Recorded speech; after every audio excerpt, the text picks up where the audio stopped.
Welcome to Muslim Apologetics Australia. Now, I'm doing this video to show you Muslims and of course non-Muslims never trust anti-Islamic sites when they actually present an argument to actually critique Islam. And I'm going to show you a valuable example of that. Now, the topic is Jizya, and if you go to the many arguments made against Islam, they believe that the Jizya is basically like a mafia tactic to extort non-Muslims and take money away from them simply because they are non-Muslims. And they use the argument of Jizya. Now, if you go to the many critique of the Quran and Islam anti-Islamic pages, you'll see, for example, the Religion of Peace website. If you go down their article page, they only present half-truths. They won't give you the full story or the context behind the actual reasons why the jizya was actually laid. And they won't even give you the context of other verses and hadith literature that show that jizya is not actually oppressive and it's not a mafia extortation tactic. So why do they actually do this? Well, they do this only to lie to their audience, because if they gave you the full truths of the information, then of course their argument would not stand up. So they collect a few verses from here and there, as you can see, like they quote Quran Surah 9:29, fight those who do not believe in Allah, and they quote Hadith Sirah, as you can see, that jizya is demanded on non-believers, and it goes on to Sahih Bukhari that whoever does not pay the jizya will be killed, and it goes on to narrate some stories of Jews who do not pay the jizya and they were forced to pay it and they were killed for not doing so, and it goes on and on. But as you can see, they give descriptions here of some of the battles that have taken place, and they basically speak about the jizya being imposed. But how come they don't give the full story of the jizya? Because there are many hadith literature that say that jizya is not applied to all non-Muslims, and that there are non-Muslims who are actually exempted from paying the jizya. For example, in the hadith, and I'll post the link below this video so you can see all the references of who the jizya is applied to, so you don't think I'm just making stuff up. So you can read the link, because I'm not going to post all the references here. You can read the link for yourself and you can see that the elderly were exempted from this. People who were poor and couldn't pay the jizya were exempted from this. The children were exempted from this. People who were disabled and sick were exempted from paying the jizya. And interestingly enough, they make a quote on the Religion of Peace website. They say, contemporary Muslim apologists frequently toot the earlier no compulsion in religion verse when attempting to portray Islam as peaceful, and are somewhat reluctant to admit that the jizya is a penalty for not being a Muslim. They usually fall back on claiming that the jizya is merely a tax paid to the government, glossing over the fact that this tax was imposed on the basis of religious status was nearly always much greater burden than the required of a Muslim. So notice what they're basically saying. They're saying that the Muslims are actually trying to gloss over that this tax was actually required for the government. How is that not even an argument? That is an argument. Even if I live in the West, no matter if you're a Muslim or non-Muslim, whatever you are, you have to pay a tax. Yet the Religion of Peace leaves out a crucial point. The Religion of Peace website doesn't say that the Muslims also have to pay a tax, which is called the zakat. that money goes to the poor. The government distributes that money to the poor and so forth.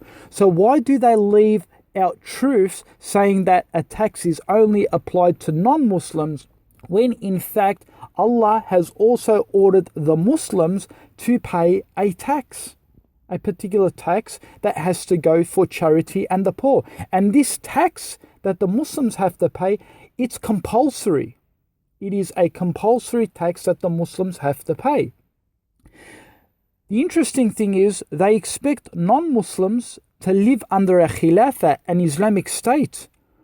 Why don't they actually mention why the jizya is paid? Is it simply for extortion, just to take money from them and leave them be? No. The jizya is to protect the non-Muslims. What does that mean? Well, what that means is if a non-Muslim, if a different army is coming to attack the land and those dhimmis, those non-Muslims are living under a Muslim control, then it is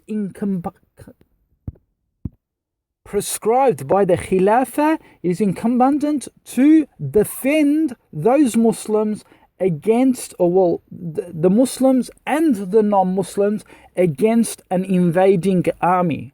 So the jizya goes for military, it goes for the Muslims to arm themselves, it goes for resources, and it's collected so it can be then used to defend the Muslims and the non-Muslims against invading lands and other useful resources to build hospitals and to build places of worship, to build places of universities, to build infrastructure for the people, resources, humanitarian resources.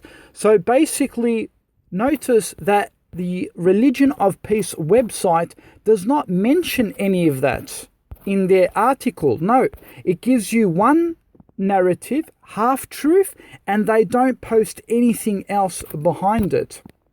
So how come they don't mention that a tax is also imposed by Allah to the Muslims? And in fact, the tax is much greater. Why do they not speak about this on their website? Well, they don't speak about this because they are deceitful, they are liars, and they only give half-truths. And this is why you need to be careful, Muslims, when you visit these sites.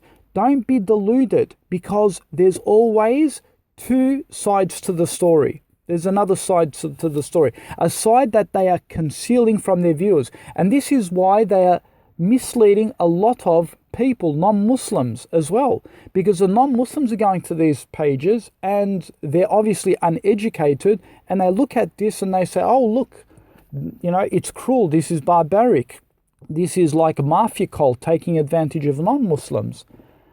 So please be warned, be careful when you visit these sites, because they only introduce and give you half-truths and one side of the story. And they leave out a lot of details and examples like the ones I've presented. Also, to comment on the jizya, a lot of the Christians and the Islamophobes, they say things like Islam has come, and they quote Surah 929 that it came to put the sword on whoever does not say La ilaha illallah. Yet, and they say that Islam forces itself on other people, yet it gives them the option of remaining a non-Muslim so long as they pay the jizya.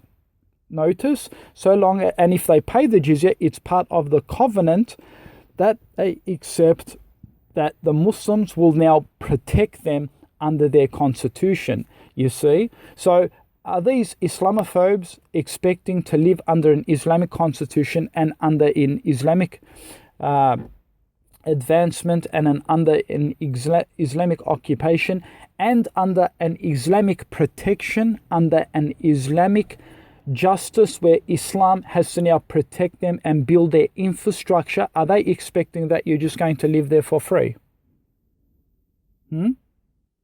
No, that's not going to. That doesn't happen in anywhere. Unless you want to go live on Mars, then you may be able to find a free land there where you'll get free treatment. No, it doesn't happen here on Earth, and it doesn't happen in the secular world.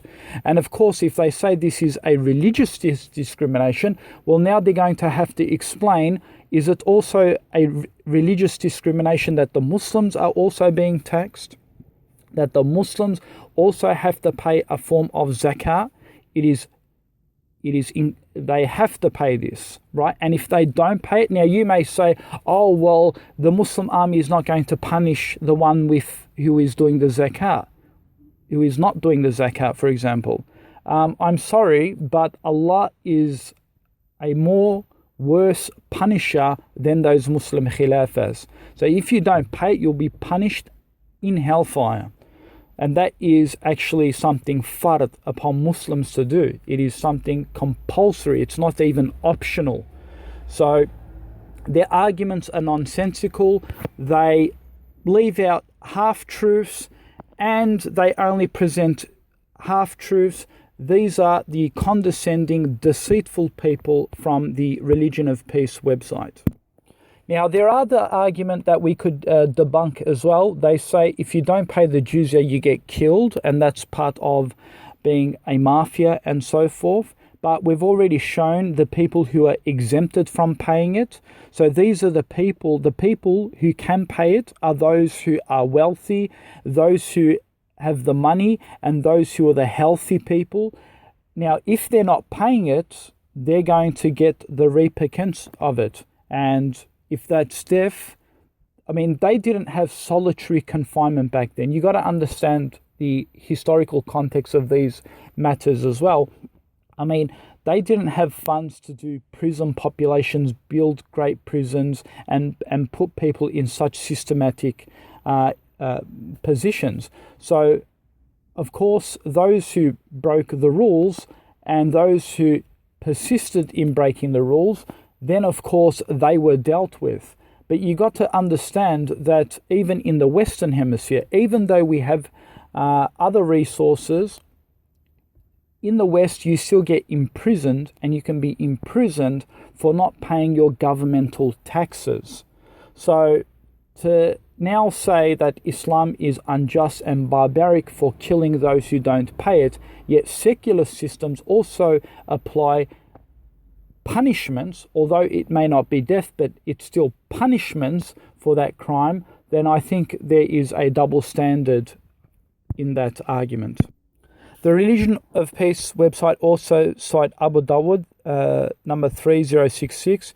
It says, an authentic verse narrated more of the story of Kaaba. Muhammad took what was theirs, including their wives and children. He had even some of their men killed afterwards, once he had found their wealth.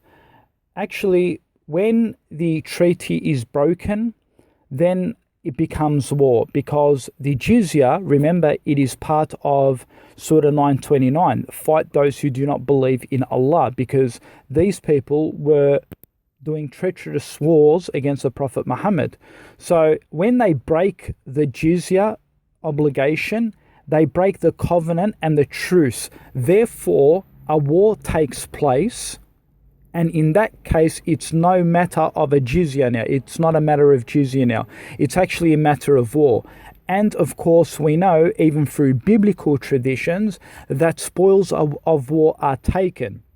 And that would include that the women and the children would be taken under their protection, because the men would be killed now for not paying the jizya. So it becomes a war. It becomes a matter of concubines. So basically trying to manipulate the text to claim, oh, just because they didn't pay the jizya, it's simply we take your wife. No, it doesn't work that way. When you don't pay the jizya, it becomes war, and you break the treaty of peace.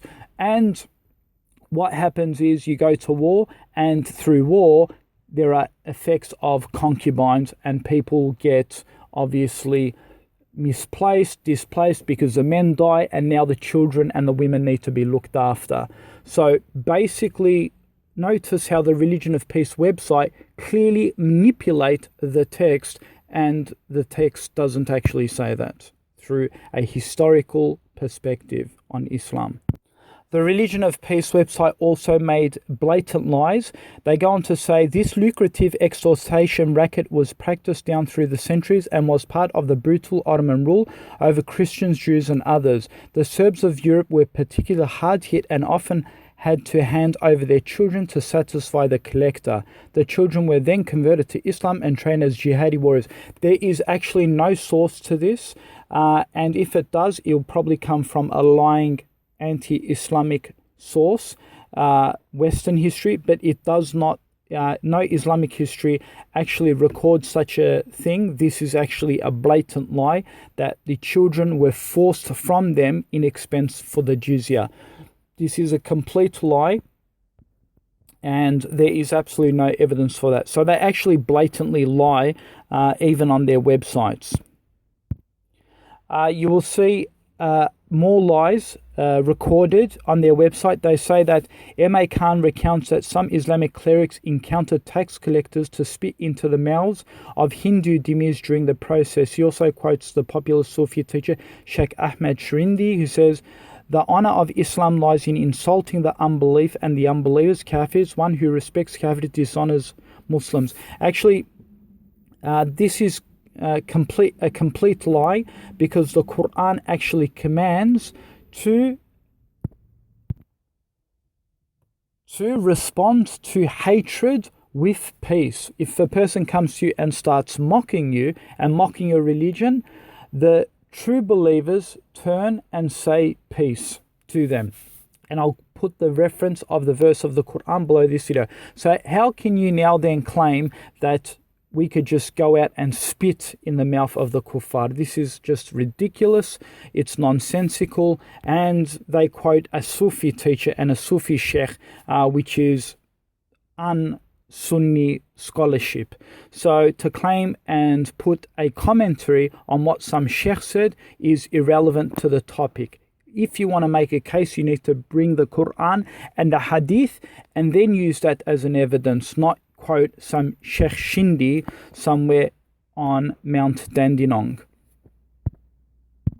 And their website even quotes Anjam Chaudhry. These are extremist Muslims, and they try and quote even his formulation to the. They even quote Egyptian clerics on Al-Hafiz TV said that an American foreigner aid to the country was a form of jizya owed to them. He believed that Muslims should demand more money from the Americans so that, in his words, we can leave them alone. Only when the jizya is paid will America be allowed to recognize its own interests. And so notice they're just quoting all these gibberish points, strawman points, nothing from the Quran and the Hadith that could actually illustrate their lies being portrayed. So there you have it, folks. I can put a hyperlink below this video, and you can see that we are supposed to be treated justly with the non-believers, even when we're asking for the jizya. It says in the Quran, Allah forbids you not with regards to those who fight you not for your faith, nor drive you out of your homes, from dealing kindly and justly with them, for Allah loves those who are just.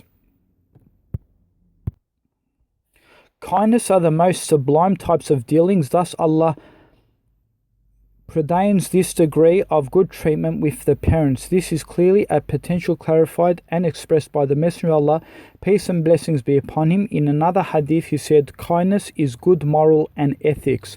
The Prophet also says, warning against those who unjust the people of the dhimmi. This is the non-Muslims who are under the protection of Muslims. It says, the one who wrongs a covenanter or impairs his right or overworks him or forcefully takes something from him, I will be the prosecutor on the day of judgment. He also says, the one who kills a covenanter, the one who accepts being who has a covenant with the Muslims, will never smell the scent of heaven, and his scent is found as the distance of 40 years. When some Muslims mistreated the people of Jizya, the stance of knowing scholars was strict. Hasham ibn Hakam ibn Hazam once passed by a group of Nabateans in the Levant who were made to be staying in the sun. He said, "What's wrong with these people?" They said, "They are imprisoned because they did not pay the jizya." Hashem said, I witness that I have heard the Messenger of Allah, peace and blessings be upon him, say, Allah tortures those who torture people in this lifetime.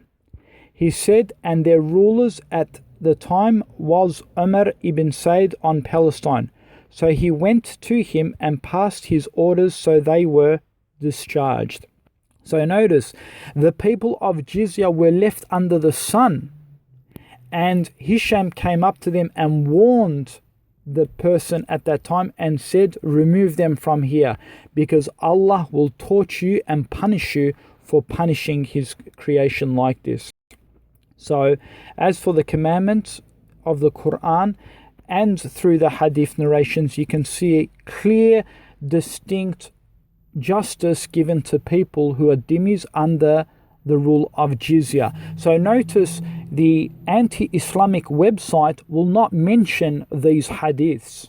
It will only show you that it is just oppression and it is like a mafia tactic to mistreat them, and they misquote and they even bring up false quotations that you should spit in the mouth of dhimmis and so forth. Yet this clear evidence now shows that the contrary, and you can see the references, and I'll publish both articles, and you can see the treatment of dhimmis and you can see the treatment of those who are under the jizya.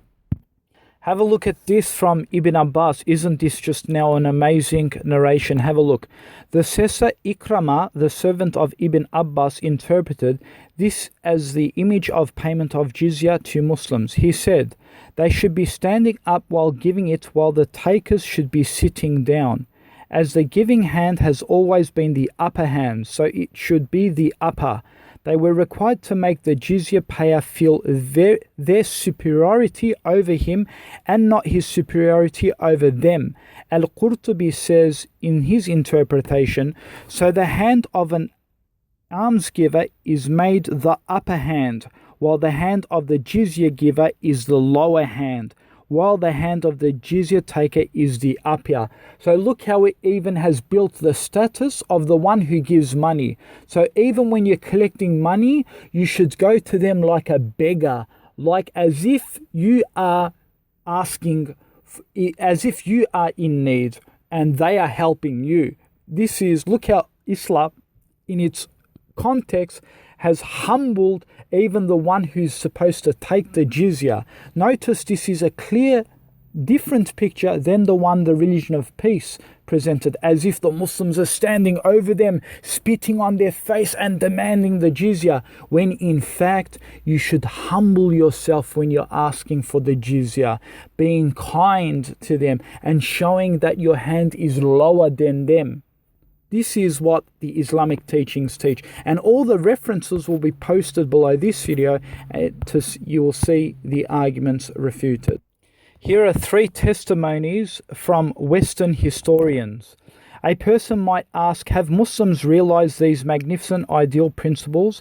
Have they really honored the dhimmi of their prophet throughout their lengthy history?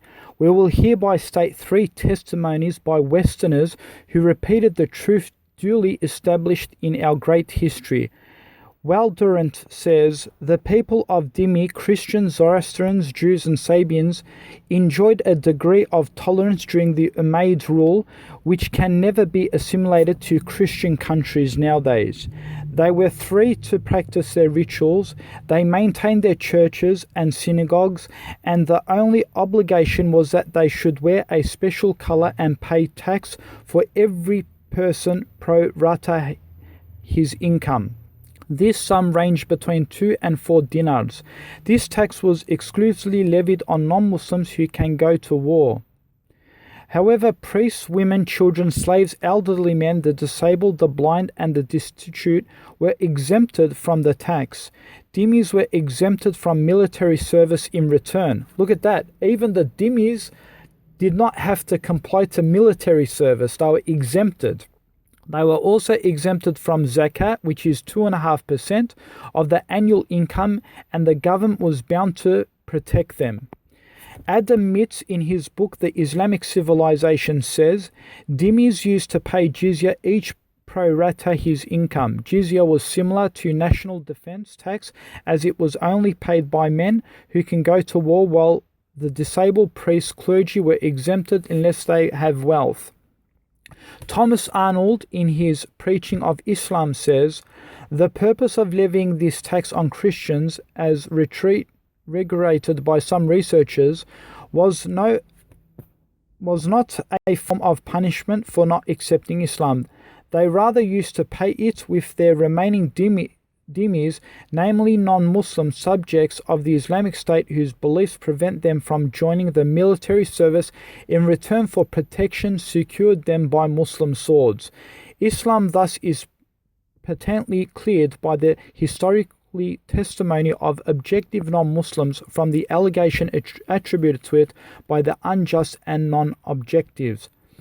So there you have it, folks, and we'll put all the quotes and references below this video, because we can make 2 or 3 videos just upon this subject, but I don't want to take all the time. So what I'll do is I'll put 2 of the links here. Who is the jizya applied to, and who is exempted from it? Is it just or unjust? What are the advantages of the jizya?